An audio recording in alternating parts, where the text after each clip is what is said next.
Bom dia, meu nome é Leonardo Lopes e vamos começar uma série de vídeos aqui no canal sobre leituras orientadas.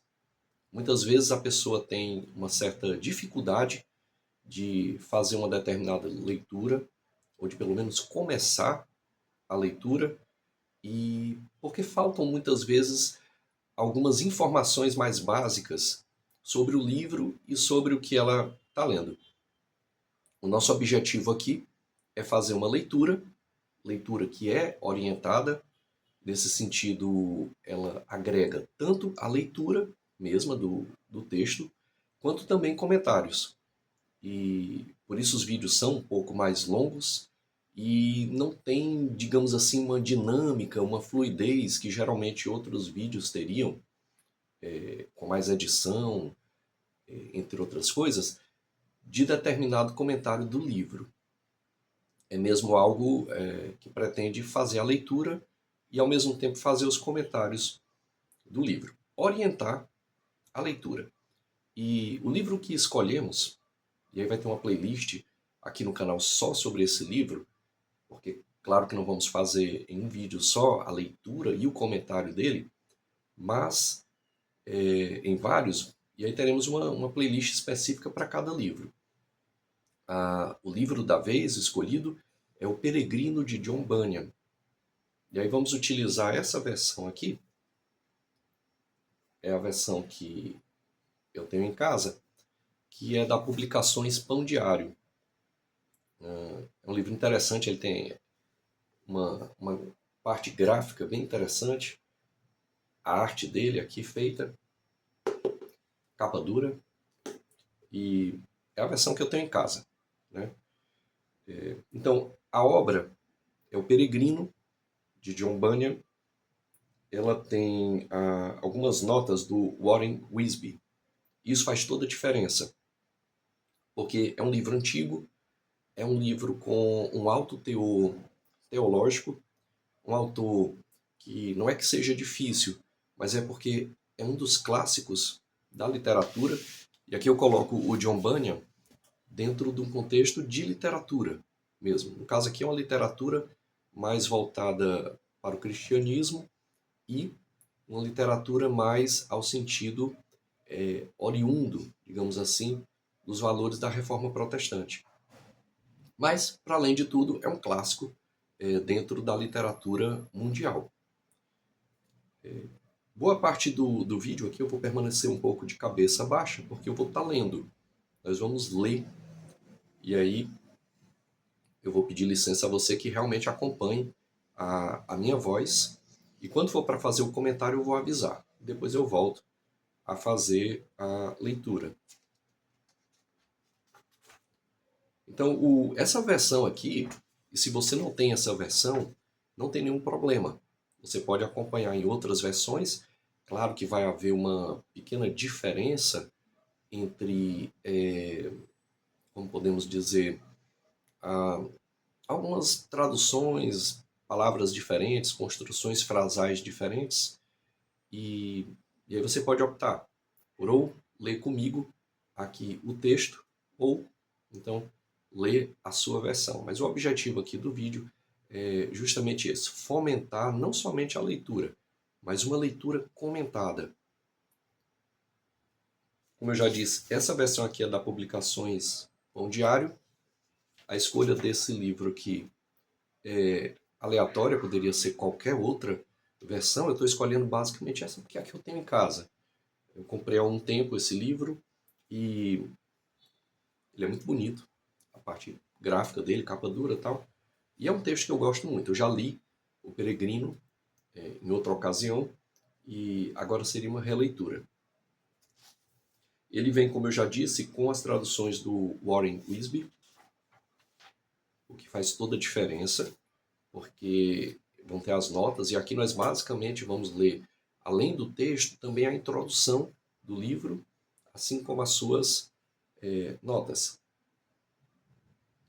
O livro em si, essa versão dele, como eu já disse, ela vem pela Publicações Pão Diário. Temos aqui um sumário, onde Tem várias partes introdutórias, introdução, os capítulos em si, né? A conclusão, e outras partes como a apologia do autor, o seu livro, a vida e a época de John Bunyan, os puritanos, são informações adicionais que estão constantes aqui no livro que a gente pretende ler. Então vamos iniciar a leitura. Eu vou iniciar aqui pela introdução. Não sei se vai dar tempo hoje de começar o texto ainda, mas vamos iniciar pela introdução. Então, desde a sua primeira publicação, em 1678, O Peregrino é uma inspiração para todos os leitores. Esta obra magnífica é um clássico e sempre o será. Mas com o passar dos séculos, os leitores de John Bunyan se transformaram. Muitos que gostam de sua obra lutam com alguns termos, símbolos e alusões com roupagem arcaica. Os primeiros leitores de John Bunyan eram mais familiarizados com os ensinamentos bíblicos do que a média de leitores de hoje, e alguns dados sobre a vida pessoal do autor eram melhor compreendidos por eles do que por nós. Comentário. Vamos fazer um comentário aqui. Esse é um primeiro ponto. Esse texto, como nós vimos, ele é do final do século XVII.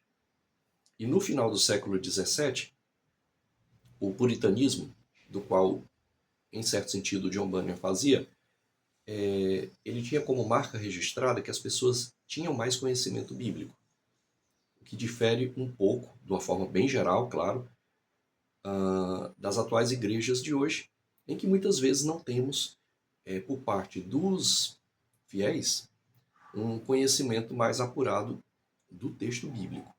Então, o texto do Bunyan, aqui, o Peregrino, ele é muito eivado de passagens bíblicas.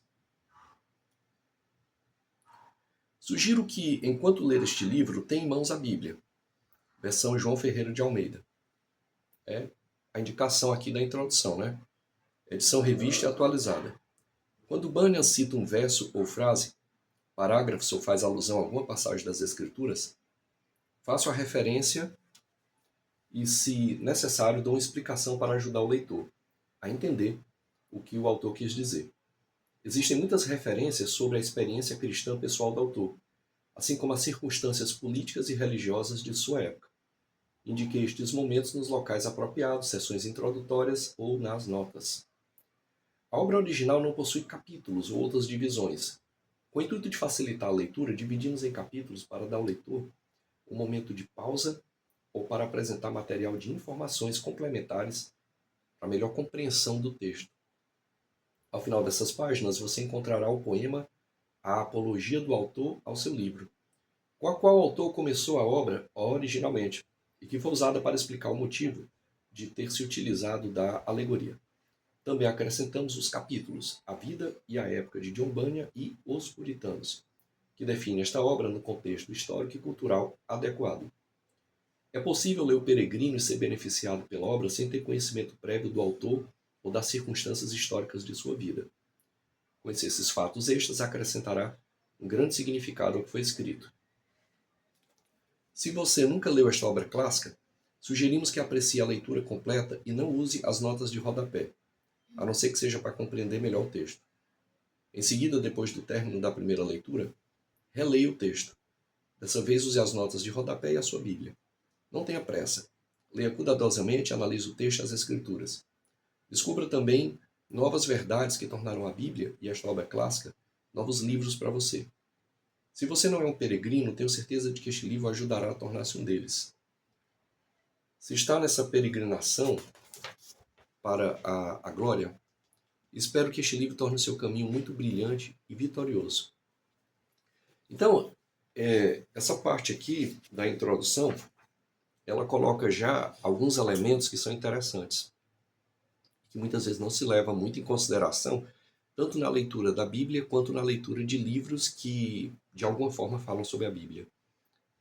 Existem contextos históricos e culturais. Quando os evangelhos são escritos, você tem ali um âmbito bem específico do século I, depois de Cristo, em que você tem aspectos políticos, econômicos, culturais. É claro que você não precisa ter amplo conhecimento sobre isso para entender. A Bíblia é um livro muito simples de entendimento, desde que você se disponha a crer no que está escrito. Porém, esse entendimento ele é amplificado se você tem conhecimentos de ordem cultural, histórica, filosófica e até mesmo poética. Muito dos contextos aqui, desculpa, muito dos contextos aqui, eles são de ordem poética. Bem, essa foi a parte de introdução do livro. Vamos ao capítulo 1, então. O peregrino começa no deserto e termina na travessia do rio, um paralelo com a história do povo de Israel.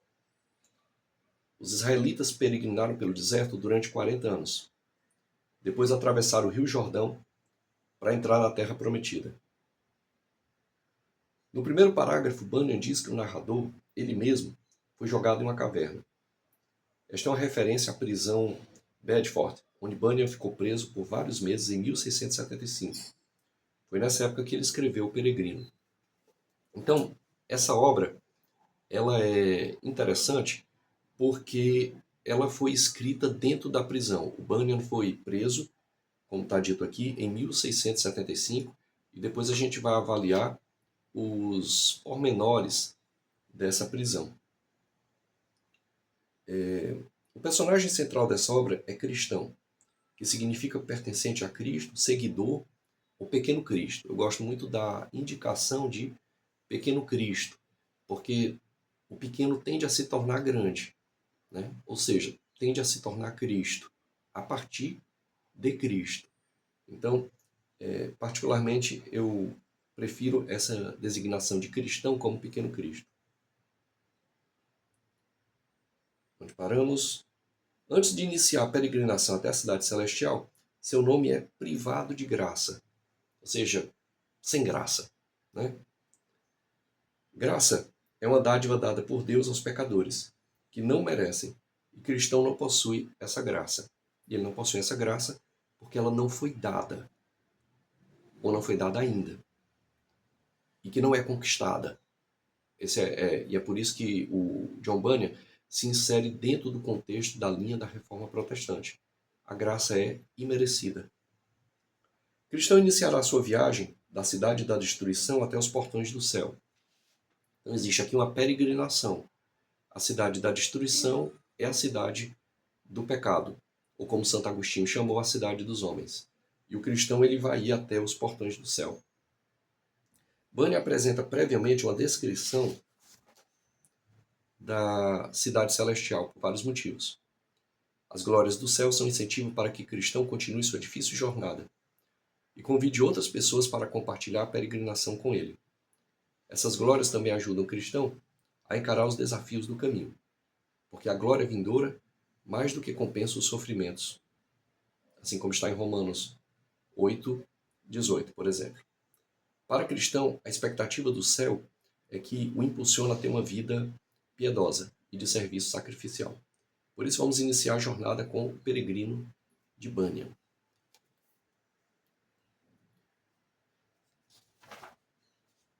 Temos aqui, então, agora o texto. Vamos ler o texto e ir fazendo os comentários. Então vamos iniciar realmente agora o texto. Enquanto atravessava o deserto desse mundo, aproximei-me de um certo lugar onde havia uma caverna. Deitei-me naquele local para dormir e tive um sonho. E aqui, comentário, lembra muito Jacó na sua peregrinação. Em meu sonho, continuando o texto, em meu sonho vi um homem vestido de trapos, com o rosto virado para sua casa. Segurava um livro na mão e um grande fardo nas costas. Eu vi o homem abrir o livro e ler. Enquanto lia, chorou, tremeu e clamou tristemente: o que devo fazer? Nessa condição perturbadora, o homem voltou para casa, determinado a não contar seus sentimentos para a família, pois não queria que eles vissem sua angústia. Mas ele não poderia ficar em silêncio por muito tempo, pois estava em profunda confusão. Finalmente contou à esposa e aos filhos o que estava em sua mente. E aí ele diz: minha querida esposa e filhos. E ele continua falando: estou muito preocupado com esse fardo que levo sobre meus ombros. Além disso, fui informado que nossa cidade será destruída por fogo, vindo do céu. E nessa terrível destruição, eu e vocês, minha esposa e meus queridos filhos, devemos perecer, a menos que consigamos encontrar algum modo de escapar ou nos libertarmos. E neste momento não vejo solução. Então, é narrado aqui essa visão que o Bunyan tem, na verdade, o peregrino, chamado aqui, nesse momento de privado de graça, em que é revelado a ele destruição por fogo, né? Uma ampla destruição e a necessidade de fuga, então, que ele sente. Continuando o texto. A família ficou impressionada com suas palavras, não porque acreditava no que ele havia dito, mas porque pensaram que estivesse com problemas mentais. A noite já se aproximava e esperavam que o sono pudesse ordenar seus pensamentos. Por isso, o colocaram na cama o mais rápido que puderam. Mas a noite foi tão perturbadora para ele quanto o dia. Em vez de dormir, ele permaneceu acordado, chorando e suspirando. Quando amanheceu, eles lhe perguntaram como se sentia e ele respondeu cada vez pior. E começou a falar as mesmas coisas do dia anterior.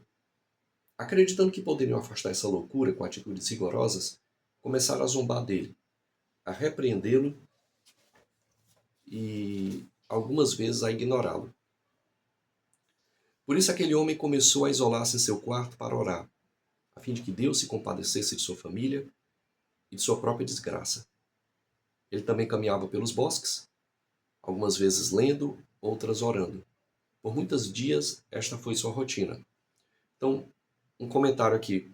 Percebe-se que o peregrino ele tem esse momento de transição em que ele percebe a sua condição de condenação e se angustia porque percebe que ele não tem condições de alcançar essa salvação de si e de sua família. Esse é um primeiro momento em que Deus age na vida das pessoas justamente para mostrar que a solução de seus problemas não vai vir pelo seu braço, pela sua mentalidade, mas por uma graça. E é por isso que o peregrino aqui é chamado de privado de graça. Continuando. Em meu sonho vi que certo dia, enquanto ele caminhava pelos campos, lendo o livro aqui é uma alusão também à Bíblia, ficou mais angustiado. Enquanto lia, clamou com mais fervor: o que devo fazer para ser salvo? Cristão, o mundo demorou a abandonar, mas Evangelista o recebeu e com amor quis lhe mostrar as boas novas da cidade celestial, onde receberia a solução final. Ele olhava para todos os lados como se quisesse fugir correndo para algum lugar, mas não sabia exatamente para onde. Então viu um homem chamado Evangelista, aquele que traz as boas novas, os evangelhos. Este, se aproximando, perguntou: por que choras? O homem respondeu: Senhor, este livro, com alusão à Bíblia, mostra que estou condenado a morrer, e depois disso serei julgado. E descobri que não estou disposto a morrer, nem quero ser julgado. O evangelista retrucou: por que você não quer encontrar-se com a morte, se a sua vida é cheia de maldade? O homem respondeu: temo que este fardo sobre meus ombros seja tão pesado que me faria atravessar o túmulo e cairia direto no inferno. A noção de peso do pecado, peso este que levaria, e aí aqui há uma alusão propriamente que atravessa certas leituras da Bíblia, de uma queda ao inferno. E, Senhor, não desejo ser julgado e muito menos executado. Pensar nessa hipótese me faz chorar.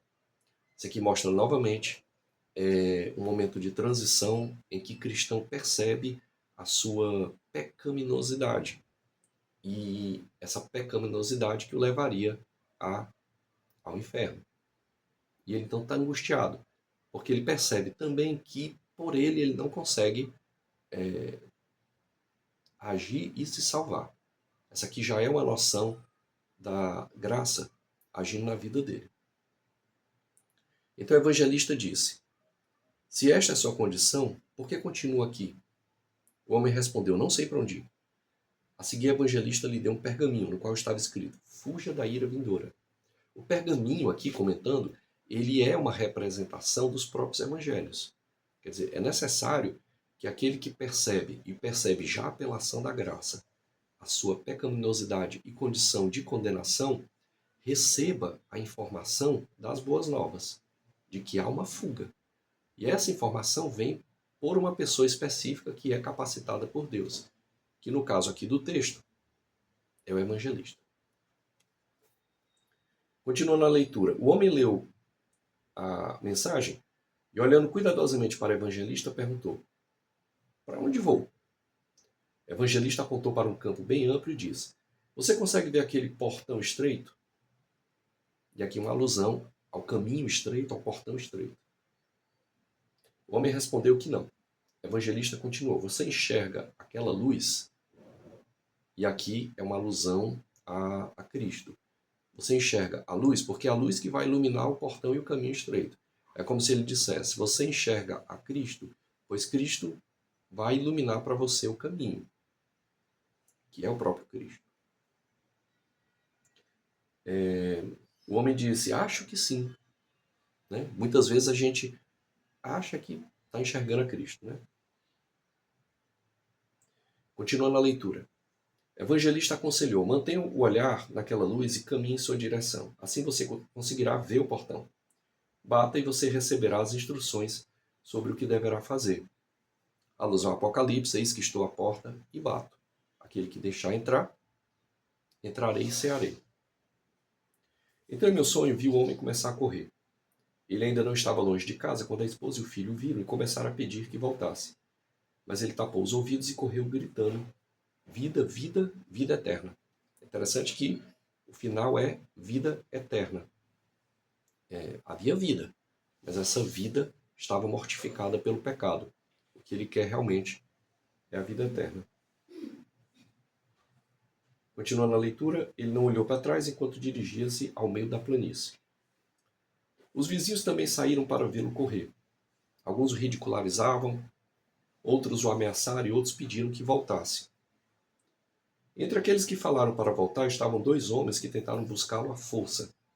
O nome de um era Obstinado e do outro Flexível. O obstinado é aquele que não muda. O flexível é o contrário, é aquele que muda o tempo todo. Os vizinhos também saíram para vê-lo correr. Continuando. O homem abriu uma boa vantagem de distância deles, mas esses decidiram persegui-lo e conseguiram alcançá-lo. Então o homem perguntou: vizinhos, por que vieram? O obstinado e o flexível. Eles responderam: para persuadi-lo a retornar conosco, quer dizer, convencer. Mas ele contestou: não podem fazer isso. Vocês moram na cidade da destruição, cidade em que nasci. Se lá morrerem, cedo ou tarde, serão enterrados em um local mais profundo que a tumba, onde se queima com fogo e enxofre. Animem-se, bons vizinhos. Acompanhem-me nessa jornada. Então o cristão convida aqui os dois a acompanharem ele. E aí o obstinado diz: o quê? E deixar nossos amigos e nossa vida confortável? Que a gente pode pensar, por exemplo, na alusão daqueles que saíram do Egito Antigo para peregrinação.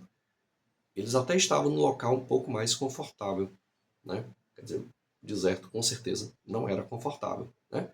Quente, sem comida, sem água, com animais e pessoas, os amalequitas, por exemplo, perigosos. E aí o cristão diz assim: sim, disse cristão. Esse era o nome do homem, pequeno Cristo, né? Porque tudo que abandonarem não é digno de ser comparado ao pouco do que estou buscando, se vierem comigo e seguirem minhas ações. Há abundância no lugar para onde vou. Venham comigo e comprovem que falo a verdade. E aqui ele está conversando ainda com o obstinado, que vai dizer o seguinte: o que é que você procura que exige abandonar o mundo para se encontrar? E o cristão vai responder: procuro uma herança que nunca pereça, estrague ou desapareça. Uma herança que está guardada no céu, a ser otorgada no tempo determinado àqueles que a buscam diligentemente. Leia sobre isso em meu livro. E aí ele vai apresentar a Bíblia. E o obstinado diz: que bobagem, não me importa com seu livro. Você voltará conosco ou não? O cristão diz: não, não irei. Já coloquei minha mão no arado, né? Alusão aqui aos evangelhos, aquele que coloca a mão no arado deve seguir adiante com Cristo. Obstinado: então, irmão flexível, voltemos para casa sem ele. Homens tolos, assim, são tão presunçosos que acreditam ter mais discernimento do que 7 homens que podem dar boas razões porque estão errados. E aí agora entra o flexível. O flexível, ele vai de acordo com os ventos, ele vai de acordo com a maré. Ele muda para cá, muda para colar, muda para o pecado, muda para a santidade, de acordo com como vier. Flexível diz assim: não seja grosseiro, obstinado. Se o que o bom cristão diz sobre as coisas que ele procura for verdade, talvez eu decida ir com ele. Aqui só um parênteses, lembra muito a questão da aposta do Blaise Pascal, né? Se você acredita ter fé, se você acredita em Deus, você não perde nada. Nunca vai perder nada. Se você não acredita, você já perdeu tudo. Ou pode perder tudo, né? Essa é a aposta. Mas essa é uma alusão bem à margem aqui do texto. E aí o obstinado diz assim: o que? Outro tolo, flexível. Escute meu conselho e volte comigo. Nunca se sabe onde esse maluco levará. Seja sábio e volte para casa. E aí o cristão intervém nos dois. Não, acompanhe-me, flexível. As coisas que lhe falei estão esperando, e outras tantas coisas maravilhosas. Se não crer no que digo, leia neste livro. E a verdade dita será confirmada pelo sangue daquele que o escreveu, que é uma alusão clara ao sangue de Cristo. O flexível diz: bem, vizinho obstinado, acompanharei esse bom homem e buscarei minha sorte. Mas, meu bom companheiro, você sabe o caminho para este lugar desejado? E aí o cristão vai dizer: encontrei um homem chamado evangelista que instruiu-me a chegar àquele portão estreito, que está à nossa frente, onde receberemos as instruções sobre o nosso caminho. O flexível diz: vamos, bom vizinho, continuemos a nossa jornada. Flexível e cristão continuaram seu caminho. E aí o obstinado diz: quanto a mim, voltarei para casa. Não quero companhia, 2 homens tolos e influenciáveis. Vi em meu sonho que quando o obstinado partiu, cristão e flexível continuaram o trajeto conversando. E aí nesse momento aqui, já são 2, né? O cristão e o flexível. O cristão diz assim: vizinho flexível, estou feliz porque você decidiu me acompanhar. Se o obstinado sentisse o que senti, do poder e terror que ainda estão invisíveis, não teria dado as suas costas a nós de maneira mais rápida. E aí o flexível vai dizer: venha, vizinho cristão, pois estamos só nós 2 aqui neste momento. Conte-me sobre onde vamos e o que desfrutaremos lá. E aí o cristão começa a falar: consigo imaginar melhor na mente do que traduzir em palavras, mas como você deseja saber, lerei para você deste meu livro, sempre uma alusão à Bíblia. Flexível: e você acredita que as palavras desse seu livro são verdadeiras? Com certeza, diz o cristão. Este livro foi escrito por aquele, e aí aquele está com A maiúsculo, Deus, que não pode mentir. Veja, perceba aqui, eu não estou fazendo as alusões aos versículos, volta e meia comentando, mas o texto é completamente bíblico. A gente percebe pela leitura a biblicidade do texto, digamos assim, né? E é o flexível: muito bem, conte-me mais sobre este lugar. E aí o cristão começa: existe um reino que não acabará e receberemos vida eterna para podermos habitar nesse reino para sempre. Muito bem, e o que mais? Receberemos coroas de glória e vestes brilhantes como o sol. Parece um lugar aprazível. Quero saber mais, cristão. E aí o cristão continua, né? Não haverá mais choro nem dor. Uma alusão aqui ao Apocalipse, como eu disse, o texto é completamente bíblico. Não haverá mais choro nem dor nesse lugar para onde estamos indo, porque o Senhor do reino enxugará toda lágrima dos nossos olhos. E quem mais estará lá? Estaremos com serafins e querubins, criaturas que encantarão nossos olhos. Também encontraremos milhares e centenas de milhares de pessoas que foram antes de nós para esse lugar. Nenhuma delas é grosseira, mas são amáveis e santas. Cada uma delas caminha à vista de Deus e permanece em sua presença para sempre. Lá veremos anciãos com suas coroas de ouro, santas virgens com suas harpas douradas, e homens e mulheres que foram esquartejados, queimados em fogueira, devorados por feras, afogados no mar, por causa do amor que eles têm pelo Senhor desse lugar, que é Cristo. Todos estarão bem e revestidos com imortalidade.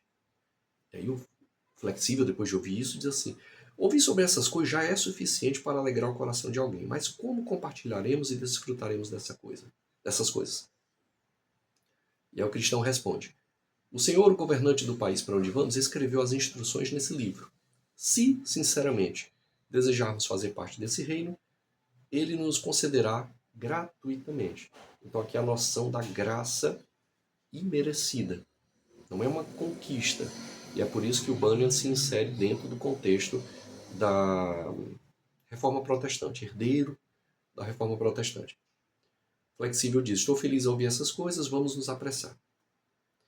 Não consigo ir tão rápido como gostaria, Flexível, devido a este fardo que está em minhas costas. O cristão ele aparece com um fardo nas costas dele, bem pesado, que é uma alusão ao pecado. E que ele, cristão, não consegue retirar o fardo por si mesmo. Agora vi em meu sonho que assim que terminar a conversa, chegaram a um pântano, muito lodoso, que estava no meio da planície, e como não prestaram atenção no trajeto, caíram no pântano da desconfiança. Cobertos de lamas, eles debateram-se por algum tempo e Cristão, por causa do peso em suas costas, começou a afundar no lamaçal. Onde você está agora, vizinho Cristão? Na verdade, não sei, Flexível. Naquele momento, descontente e irritado, que o Flexível é assim, basta surgir uma dificuldade que ele vai embora.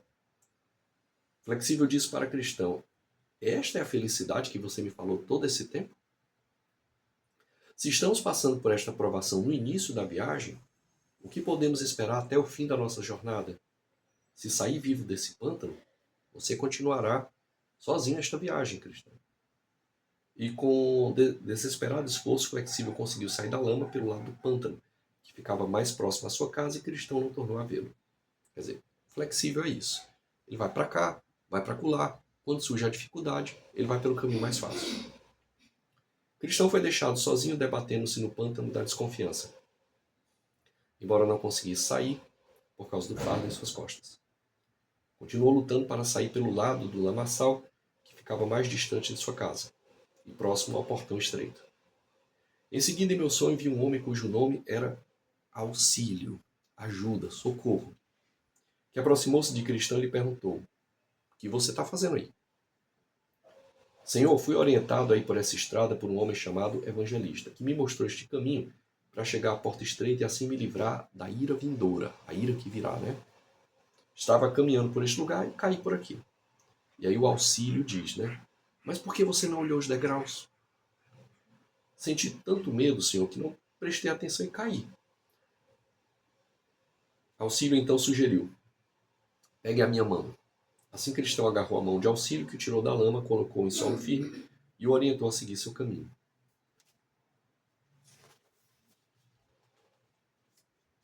Há uma série de notas de referência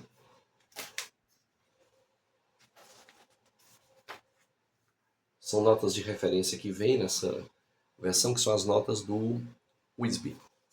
Vamos procurar trazer estas notas à medida em que formos fazendo a leitura e os comentários. Termina-se o capítulo 1, o próximo aqui é o capítulo 2, né? Vamos deixar para fazer essa leitura orientada do capítulo 2 em outro vídeo. Se você chegou até aqui, eu peço aquele like e um compartilhamento. Lembrando que o vídeo tem essa pegada um pouco mais lenta, mas é justamente para te orientar ou motivar a que você mesmo leia o Peregrino. Vamos ficando por aqui. Muito obrigado pela atenção.